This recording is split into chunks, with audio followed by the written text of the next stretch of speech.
Hey guys, so I want to tell you guys like a little bit about what's going on in my life.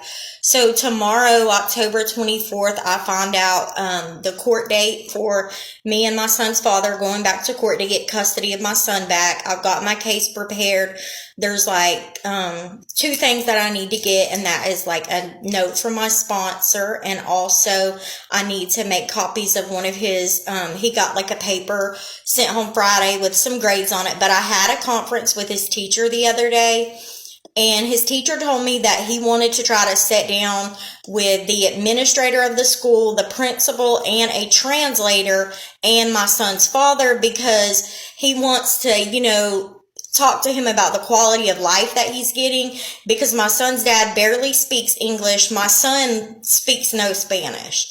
So there's like a communication problem there. He's not able to help him with his homework. My son is struggling really bad in reading. So when I get him, of course, we told me the best thing to do was to be reading the same book over and over. That way, because every time they get a new book, you tell them a word one time, they don't really catch on. But if you read the same book over and over, they're getting those words that they don't understand. And he's in third grade, so I'm not talking about a small book. I'm talking about maybe like a chapter book.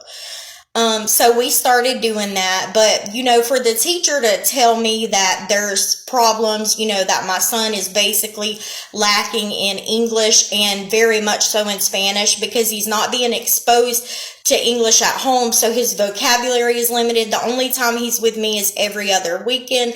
But my son's teacher told me, the impact that I'm making on him, it seems small, but it is very big, because he's not getting nothing at home. So tomorrow I find out our court date. It'll be in the 2 week period after tomorrow. So it'll probably be like in November.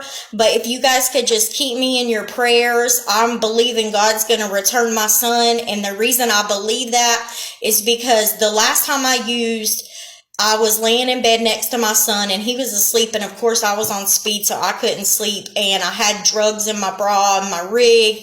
And God told me, he said, make a choice. He said, make a choice between that stuff or your children. So right then I made that choice. I was like, Lord, I want my children.